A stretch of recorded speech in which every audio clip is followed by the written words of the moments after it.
Welcome to the channel Critical Think. Today our topic of discussion will be history of classification system. In last lecture we studied biodiversity, classification, aims and principle of biodiversity. Today we will study history of classification system. History of classification system क्या है? The earliest known system of classification of organisms comes from the Greek philosopher Aristotle. तो सबसे पहले जो classification system था वो था क्या कि जितने भी लिविंग ऑर्गेनिजम्स हैं, जितनी भी बायोडाइवर्सिटी है, उसको डिवाइड किस तरह किया जाए। तो उसको डिवाइड करने के लिए सबसे पहले ग्रीक फिलोसोफर एरिस्टोटल ने इस पे वर्क किया। He classified all living organism known that time as either in group of plantae और इन एनिमलिया।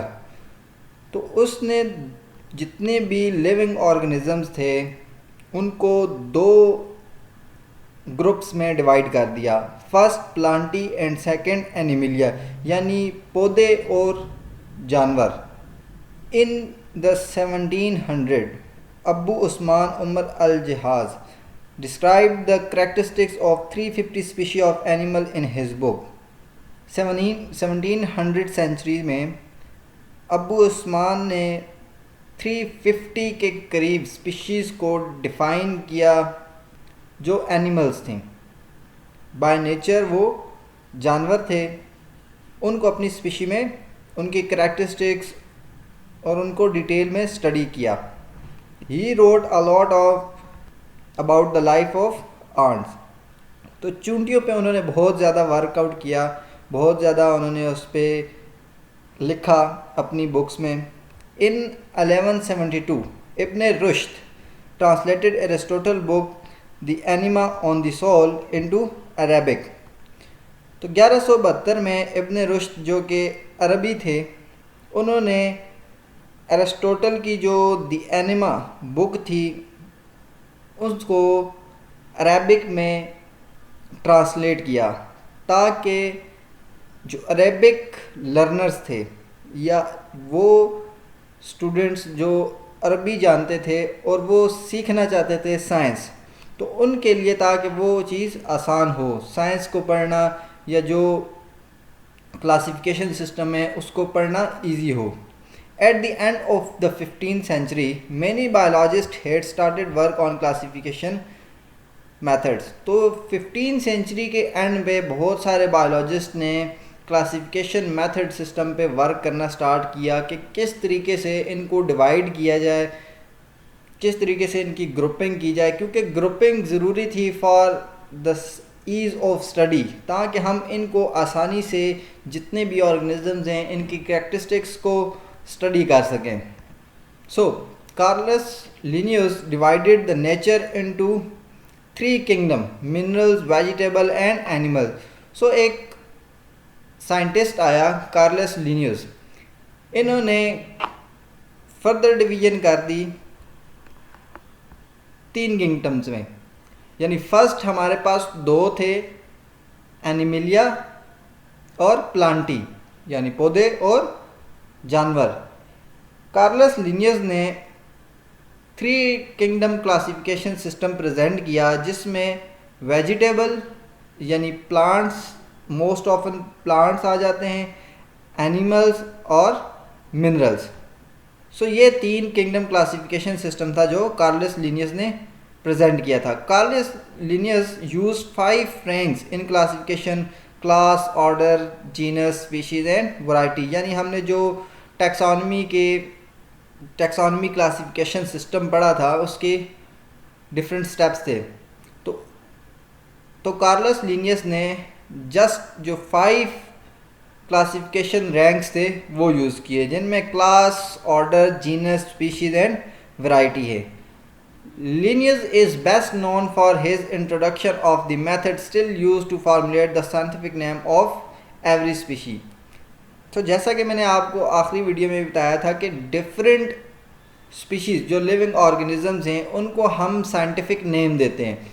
तो उस साइंटिफिक नेम का जो फाउंडर है, जो फार्मूलेट करने वाला पर्सन था, ये जो साइंटिस्ट था जिसने ये प्रेजेंट किया था, ये फॉर्मुलेट किया था कि किस तरीके से हम टेक्सोनमी क्रिएट करेंगे, किस तरीके से हम डिफरेंट एनिमल्स या प्लांट्स या जो भी लिविंग ऑर्गेनिज्म है उनको नेम देंगे, साइंटिफिक नेम देंगे। तो वो कार्लियस लिनियस था। तो this is the main reason for his known. सो ये सबसे बड़ी वजह है कि इनको हिस्ट्री में याद रखा जाता है।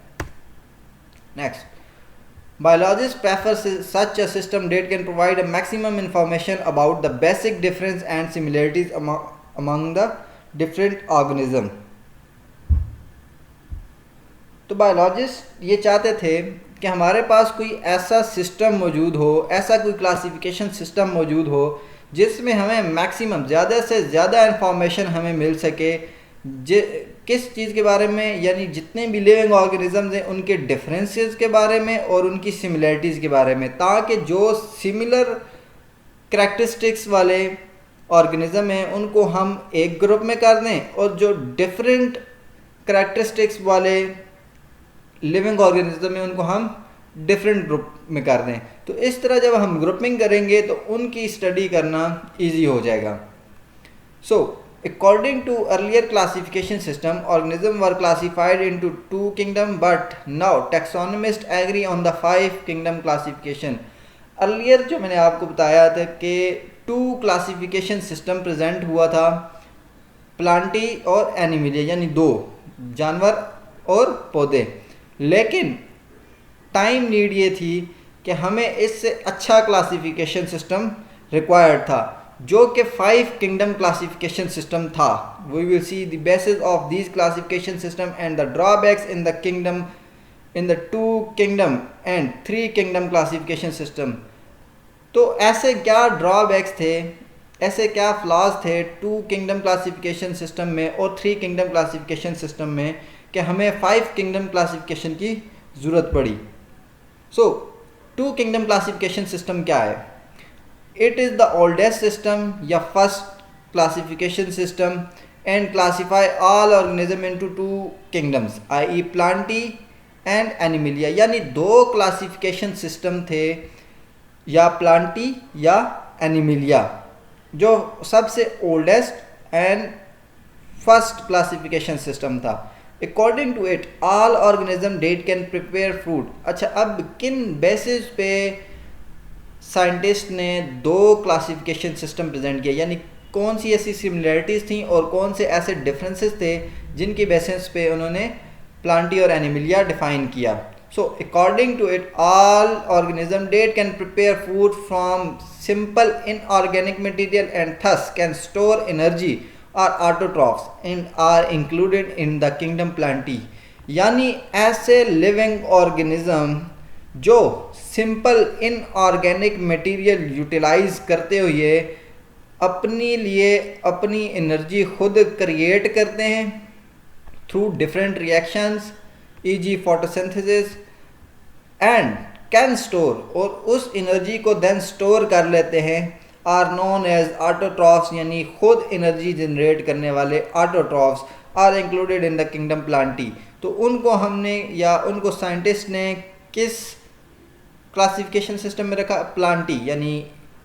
यानी जितने भी प्लांटी ग्रुप के अंदर लिविंग ऑर्गेनिज्म इंक्लूड होंगे वो सारे के सारे ऑटोट्रॉफ्स होंगे, और उनकी सिमिलरिटी या उनकी एक स्पेसिफिक करैक्टरिस्टिक्स क्या होगी सबकी, कि वो खुद अपनी एनर्जी खुद क्रिएट करेंगे और देन उसको स्टोर करने की सलाहियत भी रखते होंगे। On the other hand the organism that cannot synthesize their food and depend on the autotrophs or others are heterotrophs and are included in the kingdom Animalia।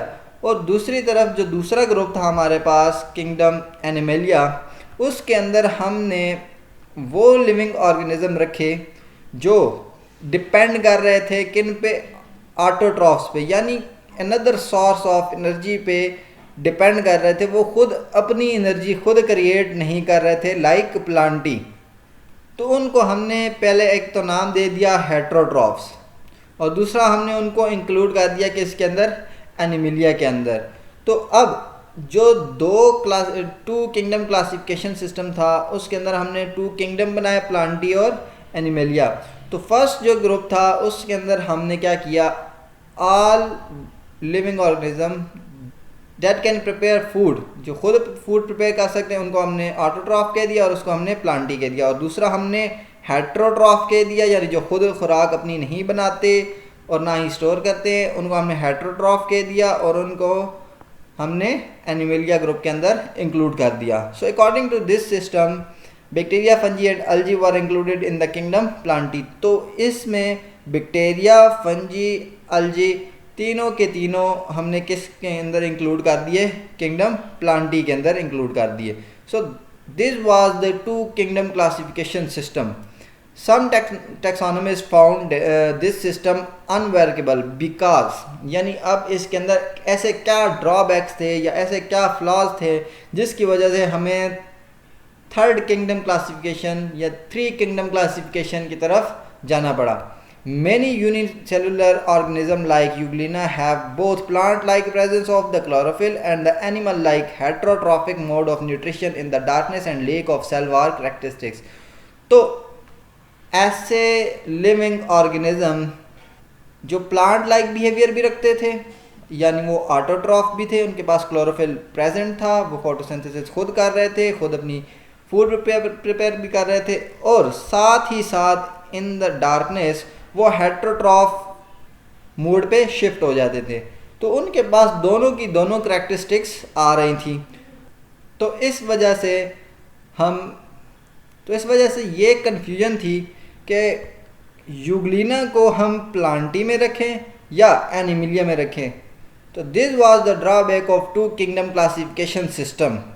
So this should be a separate kingdom for such organism. तो ऐसे organism के लिए एक separate kingdom होना चाहिए जो दोनों characteristics रखते हों, ऑटोट्रॉफ भी हों, हेट्रोट्रॉफ भी हों। This system also ignores the difference between the organism having the prokaryotic and also having the eukaryotic cell.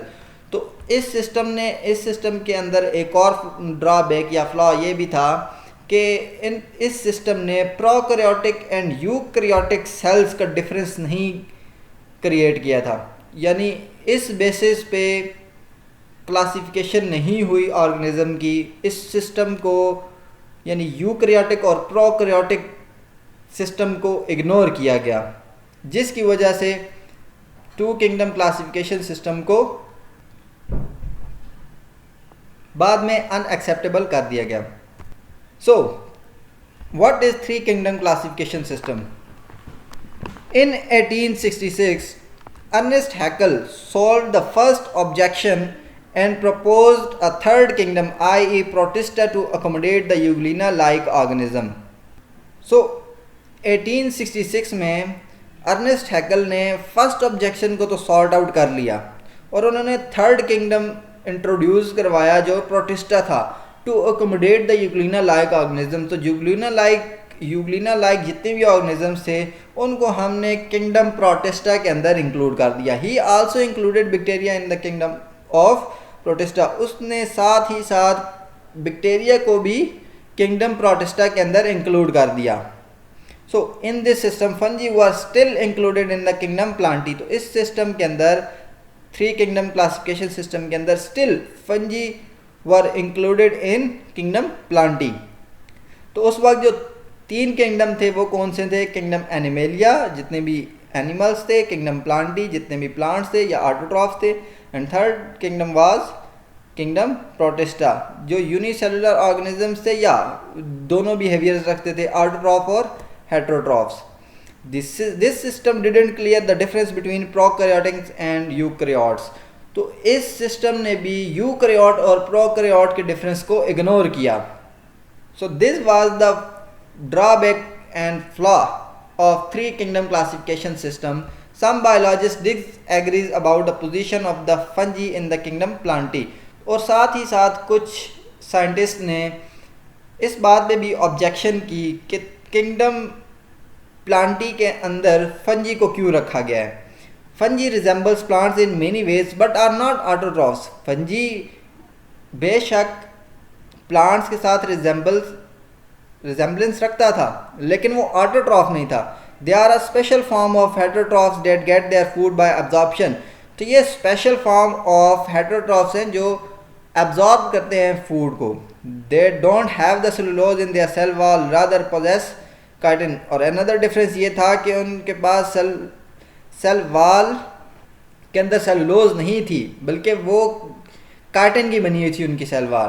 तो ये वो अनदर डिफरेंस था, और ये वो ऑब्जेक्शन और ड्रॉबैक्स थे जो 3 किंगडम क्लासिफिकेशन सिस्टम के अंदर आए। सो इन ऑब्जेक्शंस को दूर करने के लिए नेक्स्ट क्लासिफिकेशन सिस्टम इंट्रोड्यूस करवाया गया, जो 5 किंगडम क्लासिफिकेशन सिस्टम था। इन 1937 E. Chatton suggested the term of prokaryotic to describe the bacteria and eukaryotic to describe the animal and plant cells। तो 1937 में ई चैटन ने प्रोकैरियोट और यूकैरियोट को डिफाइन किया, डिस्क्राइब किया, and then in 1967 Robert Whittaker introduce the 5 kingdom classification system. तो 1967 में Robert Whittaker ने 5 किंगडम क्लासिफिकेशन इंट्रोड्यूस करवा दिया। This system was based on, तो इसकी बेसिस क्या थी 5 किंगडम क्लासिफिकेशन सिस्टम की? The level of cellular organization, prokaryotic, unicellular eukaryotic and multicellular eukaryotic. तो इसमें 3 बेसिक चीज़ें थी। क्या? एक तो प्रोकैरियोटिक, दूसरे यानी वो लिविंग ऑर्गेनिज्म जो प्रोकैरियोट हैं। सेकेंड पे यूनिसेलुलर यूकैरियोटिक, यानी वो लिविंग ऑर्गेनिज्म जो हैं तो यूकैरियोटिक लेकिन वो हैं यूनिसेलुलर। और थर्ड नंबर पे वो आ रहे थे जो हैं तो यूकैरियोट लेकिन वो मल्टी सेलुलर ऑर्गेनिज्म है। So the principal mode of nutrition i.e. photosynthesis, absorption and ingestion were also the basis of 5 kingdom classification system। तो फोटोसिंथेसिस, एब्जॉर्प्शन एंड इंजेक्शन यानी मोड्स ऑफ न्यूट्रिशन को भी बेसिक प्रिंसिपल्स में शामिल कर दिया गया। So on the basis organism were classified into 5 kingdoms, Monera, protista, fungi, Plantae and Animalia. यानी 5 किंगडम्स बनाए गए। जो प्लांटी थे उसमें सारे के सारे प्लांट्स इंक्लूड कर दिए गए, फंजी का अलहदा सेपरेट किंगडम बना दिया गया, एनिमिलिया के अंदर सारे के सारे एनिमल्स इंक्लूड कर दिए गए, प्रोटिस्टा के अंदर यूग्लिना लाइक जितने भी लिविंग ऑर्गेनिज्म थे उन सब को इंक्लूड कर दिया गया। So in 1988 Margulis and Schwartz modified the 5 kingdom classification system of Whittaker. So Whittaker ने जो 5 किंगडम क्लासिफिकेशन सिस्टम बनाया था 1967 के अंदर, तो उसको मार्गुलस एंड स्क्वर्ड्स 2 साइंटिस्ट थे, उन्होंने 1988 के अंदर उसको मॉडिफाई किया। What was the modification? They considered genetics along with the cellular organisation and mode of nutrition in the classification system. So उन्होंने साथ साथ जेनेटिक्स को भी इंक्लूड किया, यानी ऐसे ऑर्गेनिज्म जो जेनेटिकली एक दूसरे से रिजेम्बलेंस रखते हैं उनको एक किंगडम में ग्रुपिंग कर दी, जो दूसरे डिफरेंस थे उनको दूसरे सिस्टम के अंदर ग्रुपिंग कर दी। They classified the organism into the same 5 kingdom as propose by Whittaker. But उन्होंने क्लासिफिकेशन सिस्टम को चेंज नहीं किया, वही 5 किंगडम क्लासिफिकेशन सिस्टम था, वही किंगडम्स थे, वही नेम्स थे, जस्ट उन्होंने स्लाइटली मॉडिफिकेशंस किए, स्लाइटली चेंजेस किए जो टाइम रिक्वायर्ड थी, जो कि वक्त की ज़रूरत थी। सो हमने 3 किंगडम क्लासिफिकेशन सिस्टम पढ़े, यानी 2 kingdom, 3 kingdom and 5 kingdom classification system. और साथ ही साथ हमने इनके ड्रॉबैक्स, यानी 2 किंगडम क्लासिफिकेशन सिस्टम के क्या ड्रॉबैक्स थे, 3 किंगडम क्लासिफिकेशन सिस्टम के क्या ड्रॉबैक्स थे, और 5 किंगडम क्लासिफिकेशन सिस्टम क्यों इंट्रोड्यूस करवाया गया, क्यों उसकी ज़रूरत पड़ी, ये सब कुछ हमने इस वीडियो में कवर किया। अगर अभी तक आपने हमारा चैनल सब्सक्राइब नहीं किया तो अभी बेल आइकन पे क्लिक करें ताकि आपको आने वाली वीडियोस का नोटिफिकेशन मिल सके। Thank you.